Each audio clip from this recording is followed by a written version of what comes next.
حالانکہ وہ خود کہتا ہے حدیث قدسی میں سبقت رحمتی الا غضبی کہ میری رحمت میرے غضب پہ سبقت لے گئی ہے، یعنی کہ وہاں تو تم کرم ہی کرم کا جلوہ دیکھو گے، مگر وہ وعدے کے خلاف نہیں کرے گا تو اعلان کیا جاتا ہے اگر تم گناہ کبیرہ سے بچو گے تو ہم تمہیں عزت کے ٹھکانے جنت میں داخل کریں گے، یہ اللہ کا وعدہ ہے۔ آپ اندازہ فرمائیں کہ جنت اتنی خوبصورت ہے کہ ادریس علیہ السلام گئے واپس نہیں آئے، وہ جنت ملے گی۔ آج ہر آدمی ٹھیکیدار بنا ہے کہ مجھے ملے گی، قرآن کہتا ہے ملے گی کس کو؟ تو قرآن کہتا ہے ان تجتنبوا کبائر ما تنہون عنہ، اگر تم بڑے گناہوں سے بچو، گناہ کبیرہ سے بچو جو تمہارے لیے منع کر دی گئے۔ کس سے بچنا ہے؟ توجہ کریں، ایمان اور عقیدہ اگر سلامت ہے ایک ہی کنڈیشن پہ جنت ملنی ہے، کیا؟ گناہ کبیرہ سے بچو جو تم پر منع کر دیے گئے ہیں۔ پھر کیا کہا؟ وَنُكَفِّرْ عَنْكُمْ سَيِّئَاتِكُمْ، بڑے گناہوں سے تم بچو گے، اس کے بعد کے سارے گناہ تو ہم یوں ہی معاف کر دیں گے۔ اگر کبیرہ سے بچو گے دوسرے ہم خود ہی معاف کر دیں گے۔ اور پھر کیا وعدہ کیا؟ وَنُدْخِلْكُمْ مُدْخَلًا كَرِيمًا، اور ہم تمہیں عزت کے ٹھکانے کی جگہ یعنی جنت میں داخل فرما دیں گے۔ جنت کس کو ملے گی؟ گناہ کبیرہ سے بچنے والوں کو۔ اور گناہ کبیرہ کیا ہے؟ اور قرآن نے کیا کہا؟ وَنُدْخِلْكُمْ مُدْخَلًا كَرِيمًا، عزت کے ٹھکانے میں، عزت کے مقام پہ داخل کریں جسے جنت کے۔ اور یاد رکھنا اللہ جہاں ڈراتا ہے، توجہ کرنا، قرآن کا نظم یہ بھی، جہاں اللہ ڈراتا ہے جس کو وعید کہتے ہیں، وہ سزا دے گا یا نہیں دے گا، اس میں دو چیزیں ہیں۔ توجہ ہے آپ کی، یہی خاص بات ہے۔ اگر اللہ ڈرائے کہ ہم جہنم میں ڈالیں گے تو اس میں دو چیزیں، وہ ڈالے گا بھی نہیں بھی ڈالے گا۔ کیوں؟ کیونکہ وعید ہے۔ وعید بیان کر کے اس کو مکمل نہ کرنا یہ کرم ہے۔ توجہ، وعید مثال کے طور پہ باپ بچے کا اسکول نہیں جائے گا تو ماروں گا، لیکن اگر وہ مارے تو اس نے عدل کیا، اور اگر نہیں مارے تو اس نے کرم کیا، یہ جھوٹ نہیں ہوگا۔ کیوں؟ کیونکہ اس نے وعید کی، ڈرایا۔ تو جہاں جہاں وعید ہے وہاں دو احتمال ہے، کیا؟ یا تو سزا ملے گی یا تو معاف کرے گا، یہ۔ لیکن جہاں وعدہ کرتا ہے وہاں ایک ہی کنڈیشن ہے کہ جو وعدہ کیا ہے ان اللہ لا یخلف المیعاد، اس کا وعدہ غلط نہیں ہو سکتا۔ تو اب کیا معنی بن رہے آیت کے؟ وَنُدْخِلْكُمْ مُدْخَلًا كَرِيمًا، یہ وعدہ ہے، وعدہ۔ وعید میں دو چیزیں، یا تو ہوگا یا تو نہیں ہوگا۔ اگر سزا دے تو عدل ہے، معاف کر دے تو کرم ہے۔ گناہ کبیرہ سے دنیا میں بچتے چلے جاؤ اور جنت کی راہ کے مسافر بنتے چلے جاؤ۔ صحابہ کرام نے پوچھا یا رسول اللہ گناہ کبیرہ کیا ہے، یعنی بڑے گناہ کیا ہے؟ تو پہلے سن لے، صغیرہ کبیرہ یہ تو محققین فقہا نے بیان کیے ہیں، لیکن حقیقت میں کوئی گناہ چھوٹا نہیں ہے۔ اسی لیے کسی گناہ کو چھوٹا سمجھ کر کبھی نہ کیا جائے۔ کسی بڑے مفکر نے کہا تھا ٹھوکر ہمیشہ چھوٹے پتھروں سے لگتی ہے، بڑے پہاڑوں سے ٹھوکر نہیں لگا کرتی۔ اس لیے کسی گناہ کو حقیر سمجھ کر، کسی گناہ کو چھوٹا سمجھ کر نہیں کیا جائے۔ اس لیے کہ یاد رکھنا اللہ کس پر پکڑ کر لے، اللہ پاک کس پر پکڑ کر لے، اس کی کوئی گارنٹی نہیں ہے۔ اس سلسلے میں ایک واقعہ صوفیہ بیان کرتے ہیں، ایک مرتبہ کا واقعہ ہے۔ اللہ اکبر، ہوا کیا ہے؟ اللہ اللہ، ایک بزرگ تھے 70 سال تک، جنہوں کا حال یہ تھا دن کو روزہ رکھا، راتوں کو عبادت کی۔ جب انتقال ہو گیا تو موت کے بعد کسی نے خواب میں دیکھ کر پوچھا حضرت اللہ نے آپ کے ساتھ کیا معاملہ کیا؟ تو بزرگ فرماتے ہیں ابھی تک بخشش نہیں ہوئی، ابھی تک مغفرت نہیں ہوئی، تھوڑا سا خوگرے حمد سے تھوڑا سا گلا بھی سن لو۔ آج ہم کیا سوچتے ہیں؟ جو نماز پڑھتے پڑھتے مرا یقیناً جنت میں جائے گا، ہاں ہاں، جو تلاوت کرتے کرتے مرا یقیناً جنت میں جائے گا، روزے کی حالت میں مرا یقیناً جنت میں جائے گا۔ یاد رکھنا جنت میں جانے کے آثار ہے، لیکن وہ غیرت والا خدا پتہ نہیں کیا فیصلہ کرے۔ یاد رکھیے بڑے بڑے عبادت گزاروں کو مغفرت کے بغیر روک دیا گیا ہے، بے شمار واقعات ہیں۔ اس لیے یاد رکھنا مغفرت کی کسی کے ساتھ گارنٹی نہیں ہے نام لے کر کہ امین القادری کی مغفرت کریں گے، فلاں کی کریں گے، فلاں کی کریں گے، فلاں کی کریں گے۔ ساری عبادتیں کر کے بھی اگر وہ مغفرت کو روک دے تو یاد رکھنا کچھ ملنے والا نہیں ہے. بلکہ ایک بات آپ سے کہوں, اللہ نے محبوب سے چند چیزوں کی دعا کرنے کا حکم فرمایا, چند چیزوں کی, بن مانگے سب دیا. انا اعطیناک الکوثر, ساری نعمتیں عطا کی, ساری کثرتیں عطا کی, لیکن چند چیزیں ان کو مانگنے کا حکم دیا. اس میں سے ایک چیز یہ بھی فرمائی, قل رب اغفر وارحم وانت خیر الراحمین. کس کو حکم ہو رہا ہے؟ اے محبوب یوں عرض کریں, اے میرے رب میری مغفرت فرما. مالک جنت کو مغفرت کی اہمیت بندوں کو بتانے کے لیے حکم ہو رہا ہے کہ محبوب آپ خود مغفرت طلب کریں. رب اغفر, اے میرے رب میری مغفرت فرما, وارحم, اور مجھ پر رحمت فرما, وانت خیر الراحمین, اور تو بہت رحم کرنے والا ہے. ایک مقام پہ فرمایا قل ربی زدنی علما, علم کے سوال کی بات کی اور یہاں مغفرت کے سوال کی بات کی. اس کا مطلب علم اور مغفرت سے بڑی کوئی چیز ہوتی ہے تو اللہ محبوب کو اس کو طلب کرنے کا حکم دیتا. بے طلب سب دیا. حالانکہ حضور کے لیے وعدہ بھی کیا قرآن میں سورۃ الفتح میں کہ ہم نے آپ کے سبب آپ کے اگلوں کے اور آپ کے پچھلوں کی خطائیں بخش دیے. مغفرت کا حضور سے وعدہ کر لیا گیا ہے, لیکن تعلیم امت کے لیے مغفرت کی دعا مانگنے کا حضور علیہ السلام کو کہا جا رہا ہے. اس سے پتا چلا کہ مغفرت کسی کی بھی یقینی نہیں ہے. اگر اللہ چاہے بخش دے, وہ چاہے تو کروڑوں شرابیوں کو پاپیوں کو بخش دے, اور وہ چاہے تو 400 سال 500 سال عبادت کرنے والوں کو روک لے. اس لیے جب تک دونوں پیر جنت میں نہ پہنچ جائیں اس وقت تک بے فکر ہو کر اپنے آپ کو جنتی سمجھنے کی ضرورت نہیں ہے. امید بھی کی جائے اور خوف بھی کی جائے. مجموع الزوائد میں ایک روایت لکھی ہوئی ہے, اللہ کے رسول علیہ السلام فرماتے ہیں جو اپنے آپ کو قطعی اور یقینی جنتی سمجھے, میں محمد اعلان کرتا ہوں کہ وہ جہنمی ہے. کیونکہ ایمان خوف اور رجا کے درمیانی کیفیت کا نام ہے. لوگ آج جنت کے بارے میں پتہ نہیں کیا سوچتے, بلکہ آج تو جنت کی توہین کی جاتی ہے. ارے یہ جنت لے کر ہم کیا کریں گے؟ میں کہتا ہوں خدا کرے جنت مل جائے تو بیڑا پار ہو جائے. حضور علیہ السلام نے خود جنت کی دعا فرمائی ہے, بار بار دعا کی. رمضان المبارک میں صحابہ کو تاکید فرمائی کہ جنت کا سوال کرو. یاد رکھیے میرے آقا صلی اللہ علیہ وآلہ وسلم کے دیوانوں, ایک وہ بزرگ 70 سال تک کے روزے رکھے, عبادتیں کی, مرنے کے بعد موت کے بعد خواب میں دیکھا کہ ابھی تک مغفرت نہیں ہوئی. کہا حضرت مغفرت نہیں ہوئی؟ کہا ایک گناہ ہو گیا تھا. ایک گناہ؟ کہا آپ سے گناہ؟ ہاں. کیا گناہ؟ فرمایا میں اپنے آنگن میں بیٹھا تھا اور بارش کا موسم نہیں تھا, اور اچانک بارش شروع ہوئی تو میری زبان سے نکل گیا اوف یہ بے وقت کی بارش.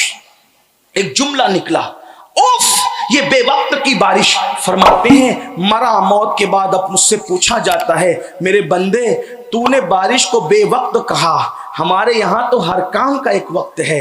جب تک تو بارش کو بے وقت ثابت نہیں کرے گا اس وقت تک تیری مغفرت نہیں ہوگی. آپ سے پوچھنا چاہتا ہوں اگر بے وقت بارش کسی اللہ والے کی زبان سے نکل جائے تو اس کی مغفرت روک دی جاتی ہے. مسلمانوں ذرا تصور کرنا, اپنی ماں اور بہنوں سے بھی پوچھتا ہوں ہم کیا کیا بولتے ہیں دن بھر میں, اس کی غیبت, اس کی غیبت, اس کی چگلی, اس کی برائی, اس کی عزت پہ حملہ, اس کی آبرو پہ حملہ. زبان سے کیا کر رہے ہو؟ یہ بھی گناہ کبیرہ ہے. یاد رکھنا امت کی اکثریت یا تو زبان کی وجہ سے جہنم میں جائے گی یا تو آنکھوں کی بے راروی کی وجہ سے جہنم میں جائے گی. اپنی زبان پہ کنٹرول کرو, اپنی نگاہوں پہ کنٹرول کرو. اللہ اکبر. تو کسی گناہ کو چھوٹا سمجھ کر نہ کرو اور کسی نیکی کو چھوٹی سمجھ کر چھوڑ مت دو, اس لیے کہ کبھی ایسا بھی ہوا بہت چھوٹی نیکی کسی نے کی اور اللہ نے اسی کے صدقے میں بخش دیا. بلکہ یہاں پر ایک بات عرض کر دی جائے تاکہ گفتگو سمجھنے میں آسانی ہو. حجت الاسلام امام غزالی رحمت اللہ تعالی علیہ بڑے صوفیہ میں سے ہے, اپنے دور میں 500 کتابیں لکھی, بڑے عظیم تھے, نیک تھے, متقی تھے, پرہیزگار تھے. آج بھی ان کی کتابوں میں وہ تاثیر ہے کہ مضامین بیان کر دو تو لوگوں کے دل پر چوٹ کرتے ان کے بیان کردہ مضامین. جب ان کا انتقال ہوا, اللہ اکبر, انتقال ہوا تو انتقال کے بعد کیا ہوا؟ اللہ اکبر اللہ اکبر. کسی نے سوال کیا کہ اے امام غزالی اللہ نے آپ کے ساتھ کیا کیا؟ فرمایا بیٹا ساری عبادتیں تو درجے بلند کر گئی, ساری کتابیں لکھنا تو درجے بلند کر گئی, ساری نیکیاں تو درجے بلند کر گئی, مغفرت اس بات پر ہوئی جس کی توقع نہ تھی. ایک بہت چھوٹی سی نیکی کی وجہ سے مغفرت ہوئی. کہا وہ کیسے؟ کہا کہ ایک دن میں کتاب لکھ رہا تھا, کتاب لکھتے لکھتے میرے کاغذ پر اللہ اکبر ایک چوٹی آئی جس کے منہ میں دانا تھا اور وہ دانا لے کر کے چل رہی تھی. میں نے سوچا غزالی اٹھا قلم اور دبا دے اس چوٹی کو, تو میں نے قلم اٹھایا چوٹی کو دبانے کے لیے, لیکن فوراً خیال آیا غزالی ایک ننھی سی چوٹی کو مار کر تجھے ملنا کیا ہے, ایک کمزور سی چوٹی کو مار کر تجھے ملنا کیا ہے, یہ اللہ کی مخلوق ہے. میں نے سوچا چلو نہیں مارتے پھونک دیتے ہیں. جیسے ہی پھونکنا چاہا تو دل میں خیال آیا کتنی محنتوں کے بعد یہ چوٹی کے منہ میں دانا آیا ہوگا, کتنی محنتوں سے اس نے ڈھونڈا ہوگا, تو پھونک دے گا چوٹی الگ جائے گی, دانا الگ جائے گا. ایک مخلوق خدا کے منہ سے دانا چھیننے کا وبال اپنے سر نہ لو غزالی. میں نے نہ پھونکا نہ قلم اٹھا کر کے اس کو مارا, قلم رکھ دیا, انتظار کرنے لگا. چوٹی گزرتی رہی گزرتی رہی گزرتی رہی حتیٰ کہ چوٹی گزر گئی. اتنے دیر تک میں اپنے کام میں مصروف نہ رہا اور وہ چوٹی کو میں نے گزرنے دیا. بس اتنا ہی تھا, میرے اللہ کی بارگاہ میں پہنچا تو رب نے فرمایا غزالی میری مخلوق کمزور تھی اور تو نے رحم کیا, جا تو کمزور اور ہم طاقت والے ہیں, ہم نے تجھ پہ رحم کیا اور تیری مغفرت فرما دی. کہ ایک چوٹی پہ رحم کرنے کی وجہ سے اللہ پاک نے میری مغفرت کر دی. دیکھا وہاں کتنے بڑے کی پکڑ ہو گئی اور یہاں کتنی چھوٹی سی نیکی کی وجہ سے بخشش ہو گئی. اسی لیے کسی بھی نیکی کو چھوٹی سمجھ کر کے جو ہے وہ چھوڑنے کی ضرورت نہیں ہے, کیونکہ قطرے قطرے سے دریا بنتا ہے. اور کسی گناہ کو چھوٹا سمجھ کر کرنے کی ضرورت نہیں ہے, اس لیے کہ پہاڑوں سے ٹھوکر نہیں لگتی بلکہ چھوٹے پتھروں سے ٹھوکر لگا کرتی ہے. اب آؤ کبیرہ گناہ کیا ہے, اس کی فہرست میں 7 ہے, ایک حدیث میں 7 ہے, ایک حدیث میں 70 ہے, اسی طریقے سے اور بھی ہے. بعض لوگوں نے 500 تک گنائے ہیں, لیکن جتنی اس میں وقت میں گنجائش ہے آئیے اس کا ذکر کرتے ہیں. نمبر 1 اکبر الکبائر جو ہے, یعنی سب گناہوں میں جو بڑا گناہ ہے اس کو شرک کہا گیا ہے. پتا چلا شرک کبھی نہ کرنا. اور شرک کیا ہے اتنا اشارہ سمجھتے ہیں, واقعی ایک عنوان تفصیل طلب ہے. شرک یہ ہے کہ اللہ کی ذات و صفات میں, یعنی جو چیز اللہ کے لیے خاص ہے, اللہ کی ذات و صفات میں کسی کو شریک کرنا, یہ شرک ہے. اور علماء سے اب اس کی تفصیلات آپ پوچھ سکتے ہیں. حالانکہ کچھ لوگ شرک پر اتنے جری ہیں, شرک کا فتویٰ لگانے میں ہاتھ میں گنڈا پہنا تو کہا مشرک ہو گیا, قبر پر گیا تو کہا مشرک ہو گیا, اور یا رسول اللہ کہا تو کہا مشرک ہو گیا. خدا جانے شرک کی ان کے یہاں کیا تعریف ہے. ارے نادان, جو چیز اللہ کے لیے خاص ہے اس کو کرنے سے آدمی مشرک ہوتا ہے, تو قبر پہ جانا یہ کون سا شرک ہے, بلکہ قبر پہ جانا یہ تو قاطع شرک ہے. اس لیے کہ اللہ قبر سے پاک ہے, اور جس کی قبر مانی جا رہی ہے اس کا مطلب یہ ہے کہ یہ خدا نہیں ہے, تبھی تو اس کی قبر ہے. میلاد منایا تو کہا شرک ہو گیا. ہم نے کہا میلاد تو قاطع شرک ہے, کیونکہ خدا تیرے لم یلد ولم یولد, نہ اس کے کوئی ماں باپ ہے نہ اس کی کوئی اولاد ہے, تو جس کی میلاد منایا یہی تو منایا کہ اللہ اکبر یہ خدا نہیں ہے بندہ ہے. اللہ اکبر. لیکن حیرت ہے, لوگ سیرا باندھنے کو تک شرک لکھ رہے ہیں, لیکن حیرت ہوتی ہے کیسے لکھنے والے ہیں. بس بات آئی منہ میں بول دیا. لیکن یاد رکھنا یہ بھی ہمارے علماء کی بہت حکمت ہے, انہوں نے میلاد کو اتنا بیان کیا, اتنا بیان کیا, اتنا بیان کیا. میں نے سوچا اتنا میلاد بیان کرنے میں کیا حکمت. آج تو تھوڑا کم ہو گیا, آپ کے یہاں کیا نہیں پتا, ہمارے یہاں ختنہ ہو تو میلاد پڑھی جائے, میت ہو تو میلاد, تیجا ہو تو میلاد, 10ویں ہو تو میلاد, چیلم ہو تو میلاد, کوئی حج کو جائے تو میلاد, کوئی حج سے واپس آئے تو میلاد, شادی ہو تو میلاد, میلاد میلاد میلاد. میں نے سوچا اتنا میلاد کیوں بیان کیا جا رہا ہے.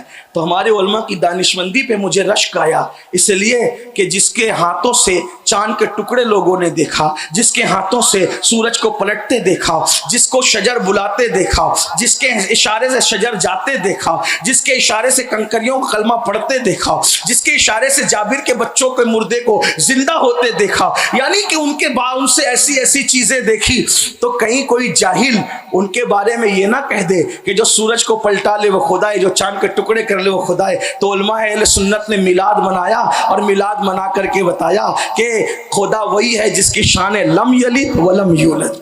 جو میلاد سے پاک ہے وہ خدا ہے. تو لوگ کہتے ہیں میلاد منانا بھی شرک ہے. ایسے کبھی بیٹھ کر کے کوئی پوچھے تو صحیح کیا کہ شرک کی تعریف آپ لائے کہاں سے؟ نہ قرآن میں ہے نہ حدیث میں ہے. لیکن میری قوم کا بھی عجیب حال ہے.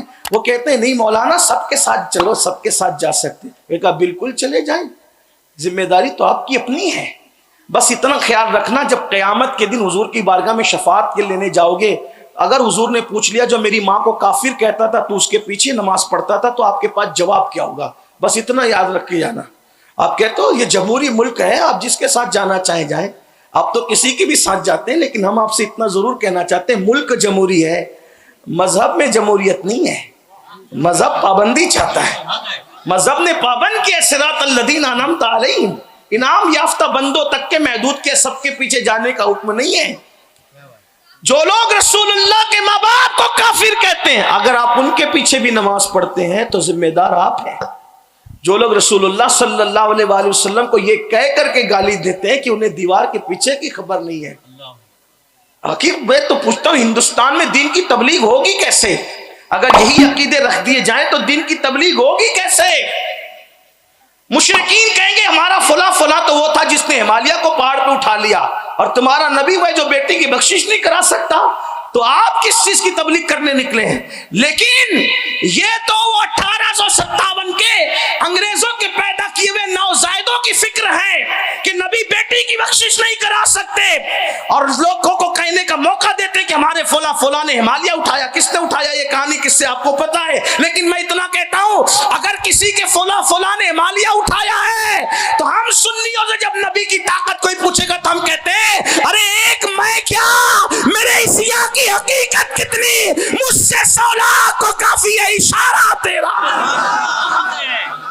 ہے, مجھ سے 100 لاکھ کو کافی ہے اشارہ تیرا. اور کہتے ہو نبی بیٹی کی بخشش نہیں کرا سکتے. حدیث پڑھو حدیث, اللہ کے رسول نے فرمایا جو کچا بچہ ماں کے پیٹ سے گر جائے گا وہ کچا بچہ بھی اپنے ماں باپ کی شفاعت کرے گا. تو جب کچا بچہ شفاعت کر سکتا ہے تو محبوب خدا ہی کی تو یہ شان ہے کہ ان کا رخ جدھر ہو جائے گا ادھر جنت کے دروازے کھلتے چلے جائیں گے. میرے امام اسی لیے تو کہتے ہیں شفاعت ہے تمہاری واہ واہ, قرض لیتی ہے گناہ پرہیزگاری واہ واہ. اللہ اکبر, صدقے انسلام کے قربان اس اکرام کے ہو رہی ہے دونوں عالم میں تمہاری واہ واہ. اور نفس یہ کیا جو ظلم ہے, جب دیکھو تازہ جرم ہے, نہ توا کے سر پہ اتنا بوجھ بھاری واہ واہ. ایک طرف روزے کا نور, ایک سمت منبر کی بہار, بیچ میں جنت کی پیاری پیاری پیاری واہ واہ. اور کیا مدینے سے صبا آئی کے پھولوں میں ہے آج. دیکھو یہ ہے عشق. فکر رضا اسی لیے پسند ہے کہ یہ ایمان کو جلا بخشتی ہے. کیا مدینے سے صبا آئی کے پھولوں میں ہے آج, ایک نئی بو بھینی بھینی پیاری پیاری واہ ہوا. اور پھر اپنے عشق کا اقرار آخر میں ان دو مصروں میں کرتے کیا کرتے ہیں, پارے دل بھی نہ نکلا دل سے تحفے میں رضا. کہتے کیا رضا رضا کرتے. میں نے کہا 14ویں صدی میں کسی نے ایسی بولی بولی ہو تو بتاؤ. غالب اور اقبال کی شاعری جس پہ رشک کرے, میر کی شاعری جس کا منہ تکے, ملیحہ جوش ملی آبادی جس کی شاعری پر رشک میں جوش میں آ جائے, وہ میرے امام کی فکر ہے, فکر رضا ہے.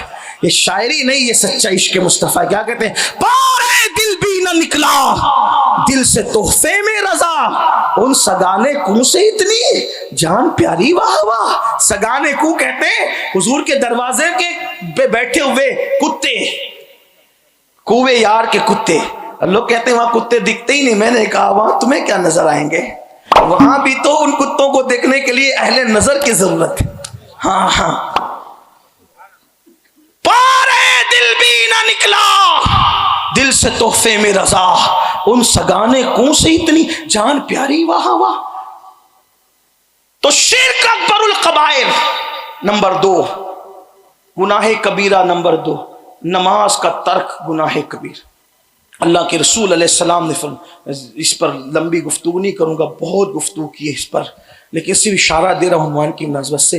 اللہ کے رسول علیہ السلام نے فرمایا من ترک الصلاۃ متعمدا فقد کفر، جس نے جان بوجھ کر نماز چھوڑ دی وہ کفر کی حد تک پہنچ گیا۔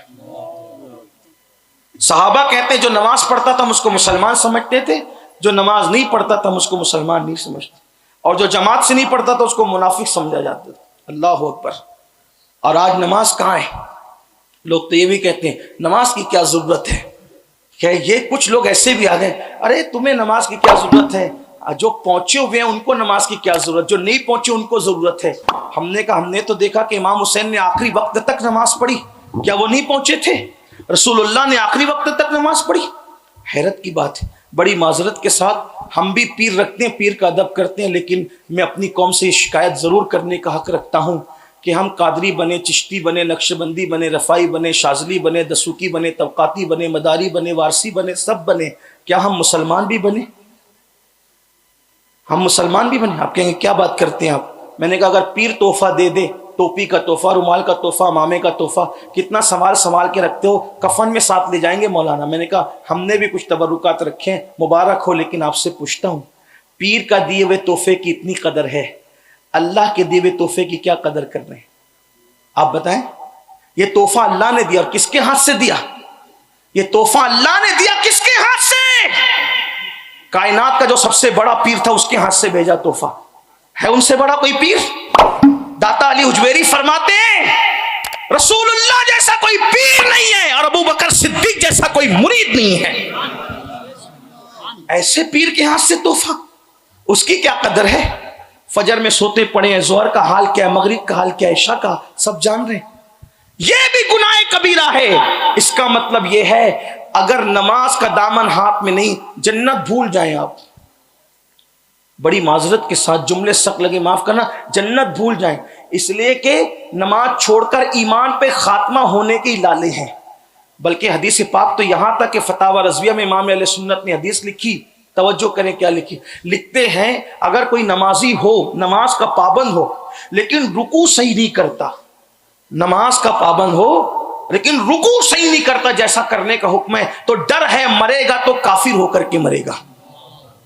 جو اذان سن کر اذان کا جواب نہیں دیتا، دنیا کی بات میں مصروف رہتا ہے، ڈر ہے مرے گا تو کافر ہو کے مرے گا۔ ارے نادان جو اذان کا جواب نہ دے، جو رکوع صحیح نہ کرے، اس کے کفر پر خاتمے کا اندیشہ ہے۔ تو جو لوگ سرے سے نماز پڑھتے ہی نہیں، ان کا ایمان پہ خاتمہ کیسے ہوگا؟ ذرا اس پر بھی تو غور کیا جائے۔ یہ نہیں کہتا کہ ہر بے نمازی کافر ہو کے مرتا، یہ نہیں کہہ رہا ہوں، مفہوم مخالف نہ مراد لیا جائے، لیکن اتنا ضرور یاد رکھنا جن کے ہاتھوں میں نماز کا دامن نہیں ہے، ڈر ہے کہ مرے گا تو کفر پہ مرے گا، خوف ہے کہ مرے گا تو کفر پہ مرے گا، اس لیے اپنے حال پہ رحم کرو۔ پھر فرمایا کبیرہ گناہوں میں یہ بھی ہے جھوٹ۔ آج جھوٹ بھی کثرت سے بولا جاتا ہے، بلکہ میرے آقا علیہ السلام تو ٹیک لگا کے بیٹھے ہوئے تھے جب یہ بات کر رہے تھے، لیکن جب جھوٹ کی بات آئی تو حضور نے ٹیک چھوڑ دیا، اور ٹیک چھوڑ کے فرمایا کہ جھوٹ بھی گناہ کبیرہ ہے۔